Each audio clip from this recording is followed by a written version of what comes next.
माझा नवरा परदेशात नोकरीला होता. त्याच काळात माझा आत्तेभाऊ शहरात नोकरीसाठी आला होता. तो माझ्याकडेच राहिला होता. एक दिवस माझ्या पोटात खूप दुखू लागलं. चेक केल्यावर समजलं की मी 2 महिन्यांची गरोदर आहे. पण हे कसं शक्य होतं? कारण मी आणि माझा भाऊ आम्ही दोघेच घरात होतो. मग माझ्या पोटात हे मूल कसं काय? मला आठवत होतं, माझ्या आत्याचा मुलगा नोकरीसाठी शहरात आला म्हणून मी त्याला माझ्या घरीच ठेवलं. कारण मी एकटीच असायचे. नवरा देशाबाहेर असायचा. मी माझ्या नवऱ्याशी बोलले तेव्हा त्यांनी माझ्या भावाला घरी राहण्यास होकार दिला.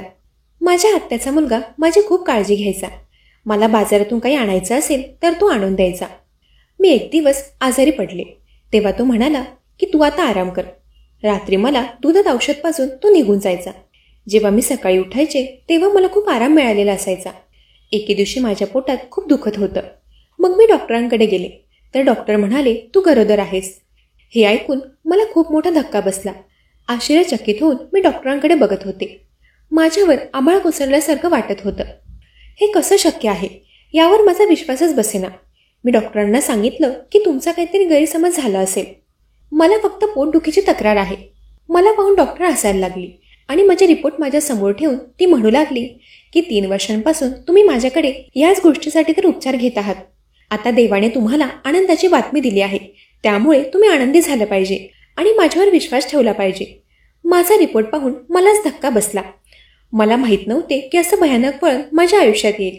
डॉक्टरांचं बोलणं ऐकून तर मला चक्कर यायला लागली. माझ्या लग्नाला 4 वर्ष झाली होती. माझ्या नवऱ्याची नोकरी परदेशात होती. वर्षातून फक्त काही महिने तो देशात यायचा आणि त्या काळात मी आशावादी राहायचे की मला मूल होईल जेणेकरून माझं मन बाळात रमेल. परंतु प्रत्येक वेळी मला निराशेला सामोरे जावं लागले. पण आता तो परदेशात होता त्यामुळे मी डॉक्टरांना काहीच बोलले नाही. माझा रिपोर्ट घेतला आणि जड पावलांनी बाहेर आले. त्यावेळी माझ्या डोक्याने तर काम करणे पूर्णपणे बंद केले होते. हे कसं असू शकतं? मी आणि आई? माझ्या घरापासून क्लिनिकचं अंतर फक्त एक कॉलनी सोडून होतं. पण मला माझी पावले इतकी जड वाटत होती की जणू माझ्या खांद्यावर कोणीतरी खूप जड ओझं टाकलं आहे. घरात आम्ही दोघेच होतो. घरात दुसरं कोणी नव्हतं. एक मी आणि दुसरा माझा आत्तेभाऊ राकेश. माझे मन पूर्णपणे विचार करून थकले होते. मी काय विचार करू, कसा विचार करू? राकेश माझा आत्तेभाऊ होता. कसे बसे चालत मी घराजवळ पोचले. घराच्या गेट समोर पाहून माझी पावले तिथेच थांबली. मला असं वाटलं की मी माझ्या निर्जीव अस्तित्वाला दवाखान्यातून प्रेतासारखं इथपर्यंत ओढत आणलं आहे. माझा घसा एवढा कोरडा पडला होता की मला श्वासही घेताना गुदमरल्यासारखं वाटू लागलं. मी दारावरची बेल वाजवली आणि राकेशने दार उघडलं. मी घरात शिरले. माझ्याकडे पाहून तो हसला. घरात शिरताच तो म्हणू लागला, ताई आज तुला इतका वेळ लागला? जेवणासाठी मी तुझी खूप वाट पाहिली पण नंतर मला भूक सहन होत नव्हती म्हणून मी जेवण घेतलं. ताई मी तुझ्यासाठी जेवण वाढू का? राकेश माझ्याशी खूप छान बोलायचा. तो नोकरीच्या संदर्भात शहरात आला होता आणि गेल्या अनेक महिन्यांपासून तो इथे माझ्यासोबत राहत होता. माझ्या नवऱ्यालाही यावर काही आक्षेप नव्हता. त्यांना राकेशबद्दल सगळं माहीत होतं. खरं तर ते खूप खुश होते. राकेशमुळे माझा नवरा बेफिकर झाला होता. ताई कुठे हरवली आहेस? राकेशच्या बोलण्याने मी माझ्या विचारातून भानावर आले आणि मी म्हणाले, मला भूक नाहीये. माझं डोकं खूप दुखतंय. मी माझ्या खोलीत जात आहे. राकेशला असं सांगून मी माझ्या खोलीत गेले. खोलीत येताच मी माझे रिपोर्ट ड्रॉवरमध्ये ठेवले आणि बेडवर बसले. माझं मन हरवलं होतं. राकेश हा खूप चांगला मुलगा होता. मी त्याच्याबद्दल असा विचारही करू शकत नव्हते. आम्ही लहानपणापासून एकमेकांना चांगलंच ओळखत होतो. ना मला माझ्या मानसिक आरोग्यावर शंका होती, ना मला राकेशच्या चारित्र्यावर संशय होता. पण जो रिपोर्ट माझ्या हातात होता त्यावरून माझ्या साऱ्या शंका राकेशवरच चालल्या होत्या. कारण माझ्याने राकेशशिवाय घरात तिसरी कोणीही व्यक्ती नव्हती ज्याच्यावर मी शक घेऊ शकेल. मी हातात डोकं धरून बसले होते. मला आठवू लागले की गेल्या अनेक दिवसांपासून राकेश मला दुधासोबत औषध देतोय, जे घेतल्यानंतर मला गाढ झोप लागते आणि सकाळी उठल्यावर मला खूप फ्रेश वाटते. राकेश मला झोपेच्या गोळ्या देतो का? आणि मी झोपल्यानंतर माझ्यासोबत काहीतरी करतो? माझ्या डोळ्यातून अश्रू वाहू लागले. आता मी आतल्या आत घुसमटत होते. जवळची नाती इतकी विचित्र झाली आहेत की त्यांना समोर काहीच दिसत नाही. मी त्याची बहीण आहे, मग तो माझ्याबद्दल असा विचार कसा करू शकतो? त्याचं मन हा गुन्हा करण्यासाठी कसं मानलं असेल? या विचारांनी मी खूप रडत होते. माझ्या मनात काय चाललं आहे याचा अंदाज कोणालाच नव्हता. माझी स्थिती असह्य होती.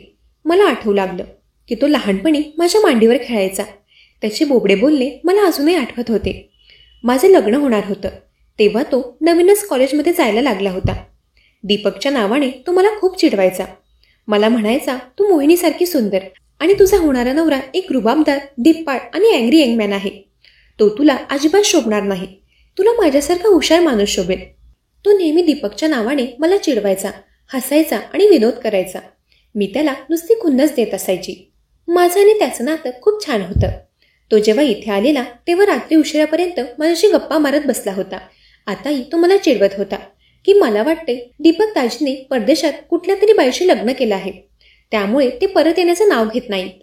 मी त्याच्याकडे रागाने बघितलं आणि तो हसायला लागला. त्याला पाहून असं कधीच वाटलं नाही की तो माझ्यासोबत असं वाईट कृत्य देखील करू शकतो. या विचारात मी हरवले होते. त्यानंतर राकेश माझा दरवाजा ठोठावत आत आला. त्याच्या हातात दूध आणि औषध होते. तो अगदी नॉर्मल पद्धतीने माझ्या समोर बसला, पण त्याच्या पलंगावर बसताच मी घाबरून मागे हटले, जसं की तो काय करेल हे माहीत नाही. आणि ही एक गोष्ट स्पष्ट होती की मी जे काही डॉक्टरांकडून ऐकलं होतं, माझ्या जागी कोणी असतं तर त्यावेळेस तेवढंच घाबरलं असतं. त्यावेळी राकेशसोबत त्या घरात मी एकटीच होते. मला इतके घाबरलेले पाहून त्याला आश्चर्य वाटलं. काय झालं ताई, एवढी का घाबरली आहेस? सगळं काही ठीक आहे ना? घे, हे दूध पी आणि आराम कर. राकेशने तो दुधाचा ग्लास माझ्या दिशेने सरकवला. मी त्याच्या हातातून ग्लास घेऊन बाजूला ठेवला आणि कडक स्वरात त्याला म्हणाले, इथून जा, मला झोप येत आहे. कारण मला माहीत होतं की आता तो माझ्या शेजारी बसून त्याच्या ऑफिसच्या गोष्टी सांगणार आणि मी झोपेपर्यंत तो उठणार नाही आणि बाहेरही जाणार नाही. माझ्या कठोर स्वरांनी तो थक्क झाला. काय झालं ताई, बरी आहेस ना? कदाचित तो माझ्या असभ्य स्वराने त्रस्त झाला असावा. मला त्याचा आणखी राग येऊ लागला. तो माझ्यासमोर कसलं नाटक रचत होता. जणू तो खूप भोळा आहे, अडाणी आहे, खूप धर्मनिष्ठ आहे. आधी मला त्याच्या कानशिलात मारायची होती आणि नंतर माझा रिपोर्ट त्याच्यासमोर द्यायचा होता. पण मला त्याला रंगेहात पकडायचं होतं.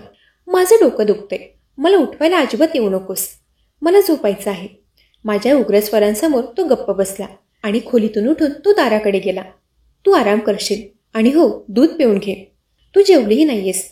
मला पुन्हा दूध प्यायला सांगून तो खोलीबाहेर गेला. मला तेच जाणून घ्यायचं होतं की मला दूध आणि औषध पाजून तू माझ्याशी काय घृणास्पद खेळ खेळतो. मी तो दुधाचा ग्लास घेतला आणि खिडकीतून बाहेर फेकून दिला आणि औषध ड्रॉवरमध्ये ठेवून लाईट बंद करून खोलीत झोपून गेले. आता मी वाट पाहत होते की राकेश कधी माझ्या रूममध्ये येईल. त्यानंतर एक तास उलटून गेला होता, पण माझ्या रूममध्ये कोणीच आलं नव्हतं. त्याची वाट बघून मी थकले होते आणि मला झोप येऊ लागली. म्हणून मी स्वतः पाहण्याचा विचार केला की तो काय करतोय. मी उठून माझ्या रूममधून बाहेर आले. मी हळूच त्याच्या खोलीचं दार उघडलं. तेव्हा माझ्या पायाखालची जमीनच सरकली. मी हळूच त्याच्या खोलीचा दरवाजा बंद केला आणि दबक्या पायाने माझ्या खोलीत आले. ते प्रसंग माझ्या मनात घर करू लागले. जेव्हा मला आत्याचा फोन आला होता आणि ती म्हणत होती की राकेशला शहरात नोकरी करायची आहे, पण तुला माहीत आहे की मी त्याला हॉस्टेलमध्ये राहू देऊ शकत नाही, कारण मुलं अनेक प्रकारचे असतात. माझा राकेश फार साधा आहे. चुकीच्या लोकांच्या जाळ्यात अडकून तू सिगारेट आणि इतर ड्रग्सच्या आहारी जाऊ नये, म्हणून तू त्याला तुझ्या घरी ठेवून घे, जेणेकरून आम्ही इकडे चिंतामुक्त राहू. तेव्हा मी खूप विश्वासाने आत्याच्या होला होलावत चालेल असं म्हणाले होते. विचार करून करून माझं डोकं फुटायला करत होतं आणि राकेश त्यावेळी त्याच्या खोलीत बसून सिगारेट ओढत होता. त्याची माझ्याकडे पाठ होती, त्यामुळे मी त्याला सिगारेट पिताना बघते हे त्याला माहीत नव्हतं. माझी आत्या हार्ट पेशंट आहे. राकेशने माझ्यासोबत काय केलं हे जर तिला कळले असते तर कदाचित हे ऐकून तिची अवस्था बिघडली असती. पण मला वाटले की मी सकाळीच राकेशला सांगेन की त्याने त्याच्या मुक्कामाची इतरत्र व्यवस्था करावी. मी त्याला आता माझ्या घरी ठेवू शकत नाही. मी माझ्या खोलीला कुलूप लावून झोपून गेले. सकाळी माझ्या रूमचा दरवाजा जोरजोरात ठोठावण्याचा आवाज आला. मी उठून दार उघडून समोर पाहिलं तर राकेश माझ्याकडे खूप रागाने बघत होता. तू दार का लॉक केलं होतंस ताई? जेव्हा त्याने मला रागाने विचारलं तेव्हा मला त्याचा खूप राग आला. माझ्याशी या पद्धतीने बोलणारा तो कोण होता? त्याला कदाचित त्रास होत असावा की मी त्याचा मार्ग रोखला होता. कदाचित त्याची इच्छा पूर्ण झाली नसल्यामुळे तो माझ्याशी असं बोलत होता. मी म्हणाले, तू आहेस कोण मला हे विचारणारा? माझा राग बघून तो शांत आवाजात बोलला, ताई, तुला रात्री बरं वाटत नव्हतं. मला तुझी काळजी वाटत होती. मी कधीपासून दार ठोठावत आहे, पण जेव्हा तू उत्तर दिलं नाहीस तेव्हा तू बेशुद्ध झालीस की काय या विचाराने मला तुझी काळजी वाटू लागली. म्हणून मी दरवाजा उघडण्याचा प्रयत्न केला, पण तो लॉक होता. म्हणून मी काळजीत होतो. त्यामुळे तू दरवाजा लॉक नको करत जाऊस. त्याची खोटी काळजी आणि दिखाव्याचा त्रास पाहून मला खूप राग आला. मी म्हणाले की तुला माझी काळजी करण्याची काही गरज नाही. असं म्हणून मी माझ्या खोलीतून बाहेर पडले. स्वतःचा नाश्ता केला आणि शेजारच्या मैत्रिणीच्या घरी गेले. माझ्या शेजारीही माझ्याच वयाची एक मुलगी राहायची. माझा नवरा जेव्हाही बाहेर गावी जायचा तेव्हा ती माझी खूप काळजी घेत असे. माझी तिच्याशी खूप चांगली मैत्री होती. तिचा नवराही मला लहान बहिणीप्रमाणे मानत असे. जेव्हा तो बाजारातून काही खरेदी करायला जायचा तेव्हा तो मलाही विचारायचा की ताई, तुला काही मागवायचं असेल तर मला सांग, मी घेऊन येईल. मी अनेकदा त्याच्याकडून वस्तू मागवून घ्यायचे, पण राकेश आल्यापासून मी त्याला सगळ्या गोष्टी सांगायचे. त्यावेळी माझी शेजारी नूतनकडे माझं एकच काम होतं की मला माझा गर्भपात करायचा होता. माझा नवरा 2 महिन्यानंतर येणार होता. हा गुन्हा दूर करण्याशिवाय माझ्याकडे दुसरा पर्याय नव्हता. पण नूतनला मी काय बोलू हे समजत नव्हतं. ती माझ्याबद्दल काय विचार करेल माहीत नाही, पण मला कुठल्या तरी स्त्रीची गरज होती, तेही खरं न सांगता. मला हे पाऊल उचलावं लागणार होतं, कारण जर मी आत्याला खरं सांगितलं तर तिला ते सहन होणार नाही आणि नवऱ्याला सगळं सांगितलं तर तो कधी मला बायको म्हणून स्वीकारणार नाही. माझं घर उद्ध्वस्त झालं असतं. शेवटी मी हिंमत करून नूतनला सांगितलं की माझ्या पोटात मूल आहे, मला त्याचा गर्भपात करायचा आहे. मग तिने माझ्यासोबत डॉक्टरांकडे येण्यास होकार दिला.